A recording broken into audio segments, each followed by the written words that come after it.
Salut à tous, ici Reg, bienvenue dans les actualités cinéma, séries et un petit peu jeux vidéo de la semaine. Cette fois-ci, pas mal d'actualités. Encore une fois, on va parler de tout ce qui s'est passé la semaine dernière. Je vous mettrai dans la description et dans le commentaire épinglé la liste des actualités. Mais je vous incite à vous intéresser à toutes les actualités, comme ça on peut en débattre dans les commentaires. J'y réponds ou en vidéo, ou en commentaire, ou en vidéo dédiée. Donc je compte aussi sur vous pour le débat. Car oui, l'objectif c'est de vous donner mon avis sur l'actualité, pas juste de faire un listing bête et méchant. Mais avant de commencer, j'aimerais remercier le partenaire officiel de cette vidéo, c'est BorgosVPN et ses 38 millions d'utilisateurs et presque 5 sur 5 sur Trustpilot. Vous les connaissez, c'est le meilleur moyen de soutenir la chaîne, mais c'est aussi un service utile que j'utilise. C'est simple, nous avons l'un des pires catalogues streaming au monde et je vous mettrai dans la description et dans le commentaire épinglé un lien qui vous permet de savoir dans quel pays se situe le film que vous voulez voir. Ensuite, vous changez de pays, que ce soit le Canada, les États-Unis, le Royaume-Uni, la Suisse, la Belgique, l'Italie. Dans beaucoup de pays, il y a la VOSTFR et même la VF pour ceux que ça intéresse. Quelques exemples sur Netflix, vous avez It Ends With Us qui est disponible, Bad Boys 4 et même Emilia Perez. Sur Prime Video, vous avez Challengers, l'un des meilleurs films de l'année, et Red One dès cette semaine qui est sûrement l'un des pires films de l'année. Sur Apple, vous avez aussi Fly Me to the Moon qui arrive cette semaine. Sur Disney+,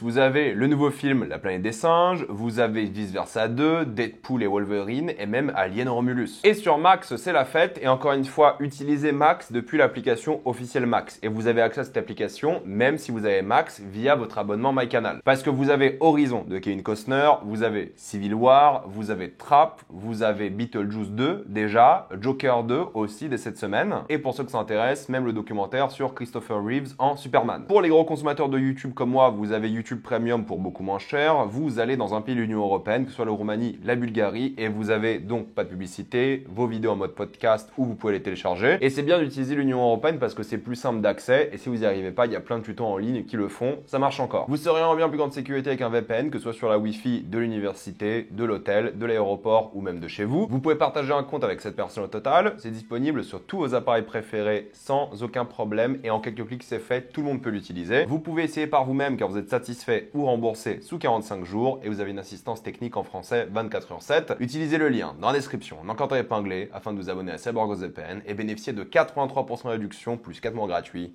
Foncez sur l'offre. Pour commencer, potentiellement une suite à Slumdog Millionnaire se fera, rien de confirmé pour l'instant, mais honnêtement, moi ça ne m'intéresse pas. L'histoire s'est conclue, je vois pas pourquoi on retournerait dans ce monde qui avait un concept très simple mais efficace. Après, si c'est une excuse pour plonger dans un monde indien d'un point de vue occidental, qui est quelque chose qu'on voit pas vraiment régulièrement, ça peut être intéressant. Parce qu'en plus, Slumdog Millionnaire est quelque chose qui est très proche de la réalité de l'Inde, de ce que je sais de moi, de mes amis indiens qui m'ont dit que c'est le film le plus accessible et le plus proche de la vraie Inde entre guillemets. Ceux qui s'y connaissent mieux que moi peuvent me confirmer ça dans les commentaires, mais je suis pas fan d'une suite personnellement, mais elle se fera peut-être. Cette semaine ont eu lieu les EFA, les European Film Awards, donc les Oscars européens, disons ça comme ça, et il y a tous les films européens qui étaient en compétition avec plein de catégories différentes, mais c'est Emilia Perez qui a gagné les plus grosses récompenses, que ce soit meilleur film, meilleure réalisation, meilleur scénario, meilleure actrice. Mais ce qui était surprenant, c'est la victoire de Abu Sangaré qui a gagné face à des gens comme Ralph Fiennes, qui était le favori pour du coup l'histoire de Suleiman, et félicitations à lui, vraiment c'est trop bien. Et il y a aussi plein d'autres films qui ont gagné comme Flow, meilleur film d'animation, ça c'est très cool. Et le documentaire No Other Land sur la Palestine que je n'ai pas eu l'occasion de voir pour l'instant et apparemment c'est l'un des meilleurs films de l'année. J'essaierai de le rattraper si possible là cette semaine ou sinon quand il sera disponible. C'est cool de voir des films européens célébrés comme ça et il y a plein d'autres catégories, hein, vous pouvez aller voir sur internet, je vais pas toutes les faire, mais ça fait plaisir. Sam Esmail, qui a donc créé Mr. Robot et Le Monde Après Nous, va refaire un thriller parano avec Julia Roberts et Elizabeth Olsen. On sait pas quand, comment, mais c'est officiel, ça va se faire. Moi j'étais pas très fan de son précédent film, même si j'aime beaucoup Mr. Robot, mais pourquoi pas, j'ai envie d'y croire. PETA ou PETA, je sais pas comment on prononce, veut boycotter ou en tout cas protester les séances de Nosferatu parce que je sais pas si vous le savez, mais Nosferatu, il y a eu 5000 rats qui ont été utilisés et apparemment ils sont utilisés comme le symbole de la mort, de la peste, de l'apocalypse entre guillemets et PETA veut se rebeller contre ça. Vous savez, c'est l'association de lutte pour les animaux afin de protester quelques séances du film pour arrêter de véhiculer l'idée que les rats sont quelque chose d'horrible, qui ont une mauvaise réputation. Et c'est vrai, genre les rats, les souris, tout ça, c'est juste des animaux qui certes ont beaucoup transmis de maladies, mais ils ont une réputation qui aujourd'hui, en 2024, surtout en Occident, n'est plus très valable. Mais honnêtement, je comprends PETA, je veux dire, je suis vegan, hein, je suis pour la cause des animaux, mais ce genre de truc, faire chier les gens qui profitent de l'art de manière générale, dans un film d'horreur dans lequel le but est littéralement de prendre des animaux et d'utiliser cette imagerie, surtout à l'époque, parce que c'est pas un film qui se passe en 2024, hein, je trouve ça un peu con et un peu dommage. Après, je pense que c'est juste un moyen pour eux de parler de ça, mais je pense que PETA n'a jamais réellement aidé la cause animale dans le marketing. J'ai presque l'impression qu'ils sont financés par des groupes pour faire du mal à la cause animale plus qu'autre chose. Vous savez, comme ces groupes écologiques qui sont soutenus, et c'est pas des conspirations, ça c'est vrai, par des groupes pétroliers. Bref, j'espère juste que ça va pas gâcher les séances de certaines personnes parce que je pense que les gens sont suffisamment intelligents pour comprendre que des rats dans un film sont pas des rats dans la vraie vie. En tout cas, je l'espère. Par contre, j'ai hâte de voir Nosferatu et on en parlera sur la chaîne. Le prochain film de Francis Ford Coppola, normalement, commencera son tournage en début 2025. Ça sera un musical inspiré des années 30. Bon, voilà, il fait ce qu'il veut. Il se fait kiffer jusqu'à la fin de sa vie. On ira voir ça évidemment. Bon, pour l'instant, on sait comment ça se passe. Tournage prévu 2025, ça veut pas dire qu'il va se faire. Vous connaissez les galères avec les films de Francis Ford Coppola, mais on croise les doigts pour lui pour qu'il puisse créer le plus possible. Martin McDonagh, qui est un réalisateur que moi j'aime beaucoup, va faire un prochain film avec encore une fois Sam Rockwell, Christopher Walken et Oscar Isaac. Je crois pas qu'il ait bossé avec Oscar Isaac, je sais plus. Mais le tournage commence en 2025 et moi je vais bouffer tout ce que fait Martin McDonagh parce que j'adore ce mec. Le tournage de Smile 3 est confirmé normalement pour 2025 parce que oui, le troisième a été officialisé après le grand succès du deuxième et le film sortira en 2026. Je suis curieux de voir s'ils vont s'améliorer avec le troisième parce que le deuxième était une amélioration, donc on croise quand même les doigts. Adam Wingard va bel et bien réaliser Face Off 2 ou Volte-Face, je crois en français, avec John Travolta et Nicolas Cage qui seront au retour. Je suis pas fan du concept parce que j'ai pas besoin d'une suite à Volte-Face et ensuite je suis pas fan du réalisateur de base, mais pourquoi pas, croisons les doigts, ça peut être bien. Le tournage du prochain film de Romain Gavras avec Anya Taylor-Joy, Chris Evans,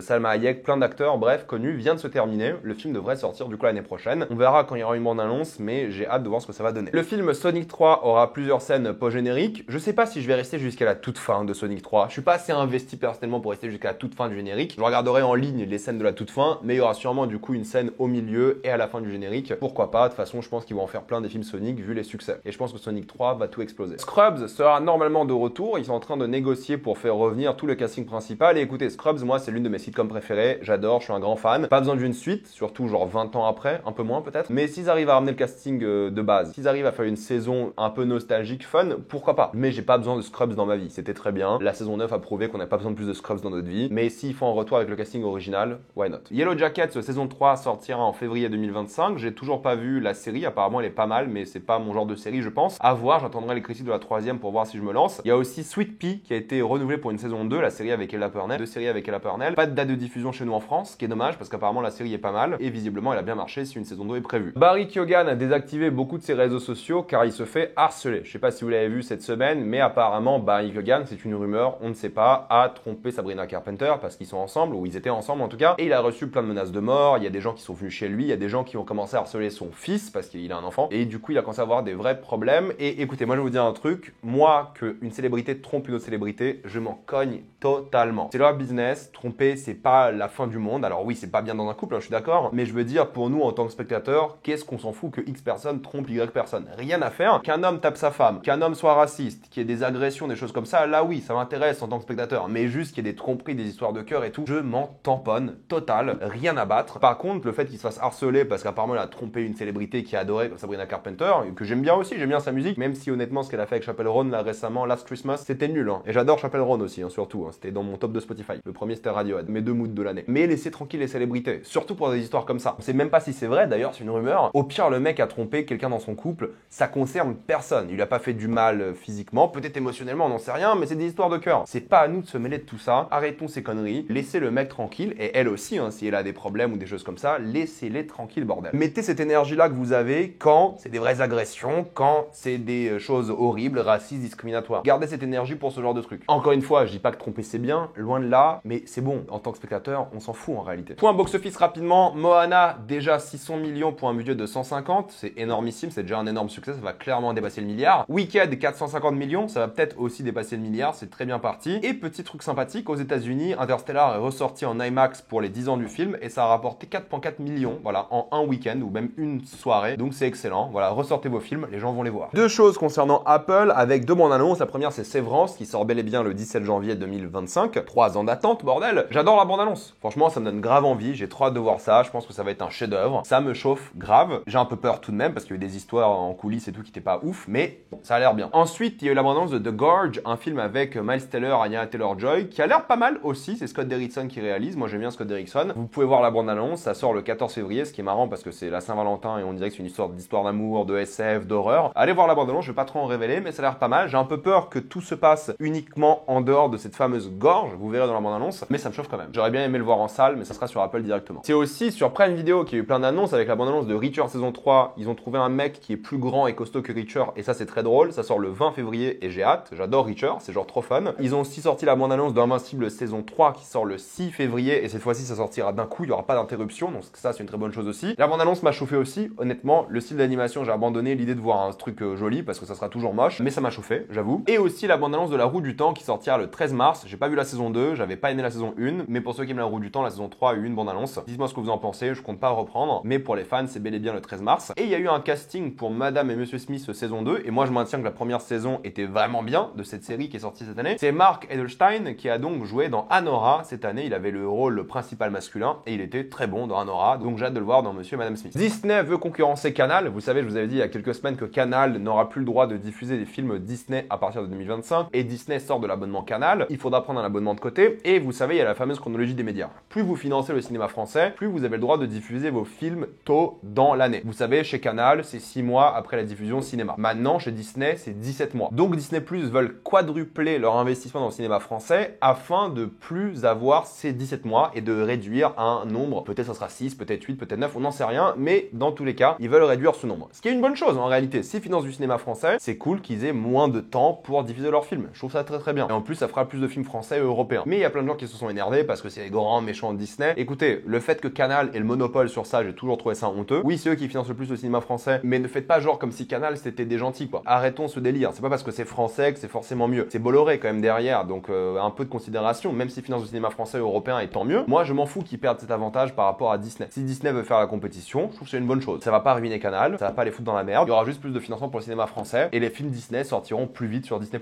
C'est tout. De toute façon, Canal, ils ont plus le droit d'avoir les films Disney, donc ça changera rien pour eux. Oui, ils perdent un avantage compétitif, mais il allait pas durer de toute façon cet avantage compétitif. À partir d'un moment, les autres plateformes vont partir aussi, comme Max et autres. Max, quand Harry Potter sortira, croyez-moi qu'il y aura plus ce délire de Canal, c'est sûr. On verra bien comment ça va évoluer. La saison 2 d'Ahsoka commencera son tournage en avril. C'est Dave Filoni qui va écrire toute la saison et bah ça sera nul, hein, je suis désolé. Ahsoka déjà de base c'est nul, Dave Filoni c'est très nul en live action. Apparemment ils vont arrêter d'utiliser le volume, ce qui est une bonne chose, mais écoutez, moi j'y crois pas une seule seconde à cette série, je suis désolé de le dire. Barry Jenkins n'a pas aimé travailler sur Mufasa parce qu'il est pas fan de la mise en scène virtuelle de films d'animation, et je comprends en réalité. Moi ce que je trouve drôle c'est que du coup son chèque a dû passer parce que maintenant il commence à critiquer Mufasa alors que le film sort dans 2 semaines. On a compris qu'il a choisi ce projet pour l'argent, c'est ok. Et j'ai hâte qu'il aille retourner faire des vrais trucs intéressants parce que Barry Jenkins il mérite mieux que des Mufasa. J'espère qu'il s'est bien mis financièrement au moins. Taika Waititi a dit un truc intéressant concernant Thor. Il a dit que vous ne savez pas ce que vous voulez jusqu'au moment où je vous le donne. Et ça c'est vraiment ce que j'aime le plus dans l'idée de réaliser des choses, du cinéma, de l'art. Il ne faut jamais écouter les spectateurs. Je le dirai constamment tout le temps, les spectateurs ne sont pas écoutés, les audiences ne sont pas écoutées. Tu devrais écrire la meilleure histoire. On l'a vu avec Thor 3. En réalité, personne n'aurait kiffé Thor 3, fun, rock'n'roll et tout. Thor 3, c'est le film préféré de beaucoup de personnes, de la quadrologie de une, mais aussi surtout de la saga du MCU, ou en tout cas c'est dans le top. Oui, il a peut-être déconné avec celui d'après, d'accord, très bien, chacun son avis, même si moi je l'aime beaucoup, mais voilà, au moins c'est ça l'idée artistique, c'est que vous faites quelque chose qui est censé être bien,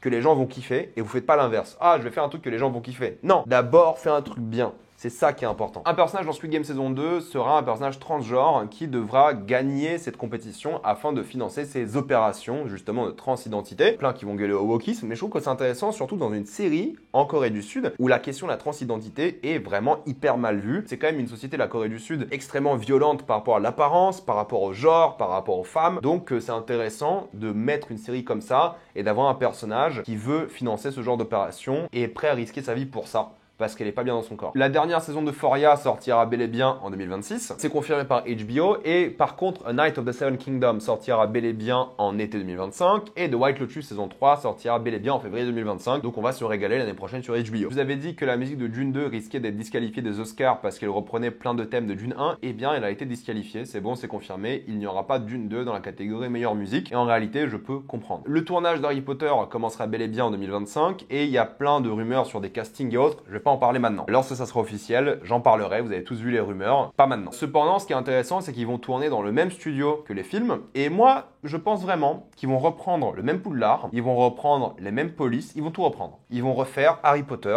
en long. Et moi, je trouve que c'est une bonne idée, parce que je suis pas fan d'Harry Potter. Je trouve que les films sont pas ouf, en fait, tout simplement. Et là, en faire une série avec du budget, mais avec la même apparence, en théorie, ça me dérange pas. S'ils font ça bien, s'ils refont un truc moyen, ça sert à rien. À la base, Robert Pattinson aurait dû être le Batman du DCU, mais James Gunn s'est dit non, c'est bien d'avoir le Elseworld, et je trouve qu'il a raison. C'est bien de séparer. Trouve-toi un autre Batman, laisse les films indépendants, crée d'autres univers et tout. Sépare tout ça. Pas besoin de faire comme Marvel à chaque fois, laisse ces trucs séparés. Et en plus, Robert Pattinson, laisse-le faire ses trucs de son côté. Viggo Mortensen a été proposé de rejouer Aragorn dans le film Gollum. Et écoutez, j'adore Viggo Mortensen, c'est mon acteur préféré, mais le mec a 66 ans. Ils ont dit qu'ils allaient le rajeunir avec du maquillage évidemment, mais aussi du coup des effets spéciaux, mais pas d'IA, ce qui est déjà bien. Mais honnêtement, non. Prenez un autre acteur pour jouer Aragorn, moi je m'en fous. J'adore Aragorn, j'adore le Seigneur des Anneaux, mais là, c'est ça aussi. Reprends un acteur plus jeune. Déjà, Viggo, ça fait 25 ans qu'il a pas joué à Aragorn, mais en plus de ça, l'histoire se passe encore avant le Seigneur des Anneaux. Je sais que c'est un demi-elfe et tout, qu'il a genre 80 ans dans le Seigneur des Anneaux, mais stop, prends un autre acteur. On s'en fout. Arrêtez d'être coincé dans ce monde d'effets spéciaux et tout. Il est censé jouer un jeune Aragorn à 66 piges. Comment il va se déplacer? Comment il va courir? Arrêtez, s'il vous plaît, pour moi, recaster, laissez Viggo, ou alors prenez Viggo pour raconter une histoire, tu sais, mettez-le en roi, vieux, je sais pas quoi, comme ça si vous voulez, mais le rajeunissez pas quoi. Arrêtez, s'il vous plaît, ça m'angoisse ce genre de truc. On va jamais tourner la page avec des histoires comme ça. Prenez un autre acteur. D'ailleurs, chose intéressante, ils ont diffusé les 8 premières minutes du film La guerre des Rohirrim qui sort cette semaine et je trouve ça bizarre. Pour moi, c'est un manque de confiance de partager les 8 premières minutes de ton film. Ils ont fait ça avec Craven aussi. Le film sort dans une semaine. Les 8 premières minutes du film, stop quoi. Même pas une bande-annonce, les 8 premières minutes. Moi, je refuse. Je refuse de regarder. De toute façon, je vais voir ces films, j'en parlerai. Pour moi, c'est juste un manque de confiance dans le projet et je trouve ça un peu faible et même déprimant. Quelques news jeux vidéo avec Fortnite qui va lancer son mode FPS 55. Fortnite, ils font tout. C'est abusé. Mais ça, c'est intéressant parce que le 5v5 FPS, il y a tellement un marché avec de gros jeux que ça peut être intéressant de voir la puissance de Fortnite qui rejoint ce marché-là, peut-être de manière définitive. On verra bien. From Software ne travaille pas sur une suite à Elden Ring et je trouve ça bien. Qu'ils fassent d'autres franchises, qu'ils bossent sur d'autres trucs. Moi, ça me chauffe. Sur PlayStation, vous pouvez maintenant lancer votre PlayStation avec le son et les images des anciennes PlayStation, genre la 1, 2, 3, 4, 5. C'est trop bien, je trouve. J'espère qu'ils vont garder ça de manière définitive. C'est pour les 30 ans de la PlayStation 1. Moi, genre, qui ai grandi avec la PlayStation 1 et 2, j'aimerais trop le garder de manière définitive. Et d'ailleurs, PlayStation ont dit que les humains ne feront pas d'IA et je trouve ça bien.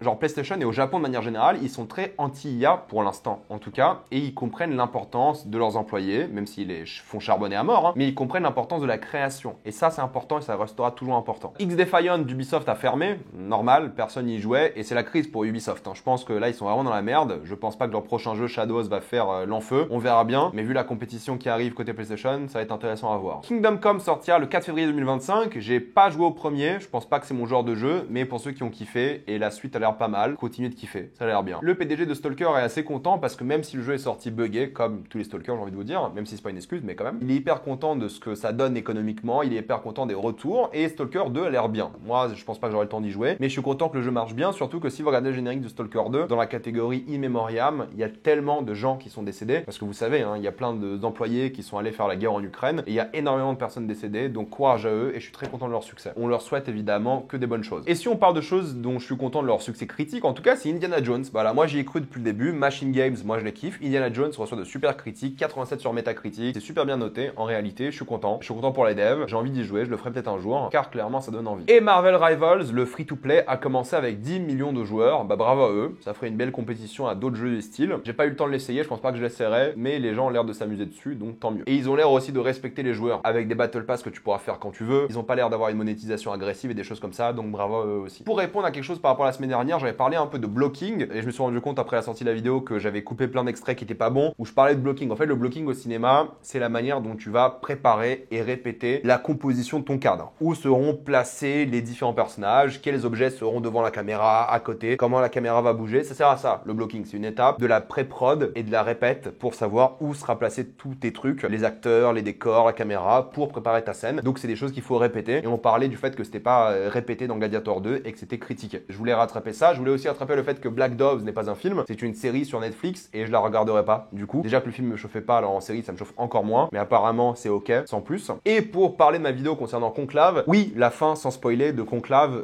dérange surtout les personnes les plus traditionnelles, mais c'est la fin du livre aussi, donc le film respecte le bouquin. Et pour ceux qui ont vu Conclave, vous savez de quoi je parle, et moi je trouve que c'est bien comme fin, thématiquement, d'un point de vue du film, c'est une bonne fin. Les sorties de la semaine, vous avez Le Seigneur des Anneaux, la guerre des Rohirrim, j'en ferai évidemment une critique ce mercredi. Secret Level, la série sur les jeux vidéo d'Amazon, sort demain, mais encore une fois, attention parce que pas toute la série sort d'un coup. La série sort du 10 au 17 décembre, donc moi ma critique sortira le 17 décembre lorsque tous les épisodes seront sortis. Carry On avec Taron Egerton sur Netflix sort aussi aussi cette semaine, ça peut être intéressant, pourquoi pas. Dexter Original Sin sort aussi cette semaine sur Paramount Plus en théorie, donc si vous avez Paramount Plus, normalement en France aussi ça sera disponible. Et il y a plein de cinémas qui diffusent cette semaine La Cité de Dieu, donc si vous l'avez pas vu, c'est un grand chef-d'œuvre du cinéma, donc foncez. Je vais m'arrêter là, mettez-moi dans les commentaires ce que vous pensez de toutes ces actualités, êtes-vous d'accord, pas d'accord, j'ai envie d'avoir votre avis. Avant de quitter cette vidéo, pensez à utiliser le lien dans la description, dans le commentaire épinglé, afin de vous abonner à Cyborgos VPN et bénéficier de toutes les plateformes de streaming en toute accessibilité, sécurité et avec beaucoup plus de contenu. Tout ça pour 2,03€ par mois plus 4 mois gratuits. Foncez sur l'offre. Pensez à vous abonner à la chaîne pour voir les prochaines vidéos. Mettez un j'aime, ça aide beaucoup la chaîne. Suivez-moi sur tous mes réseaux pour plus de contenu exclusif. Et moi je vous dis à la prochaine fois. Salut à tous.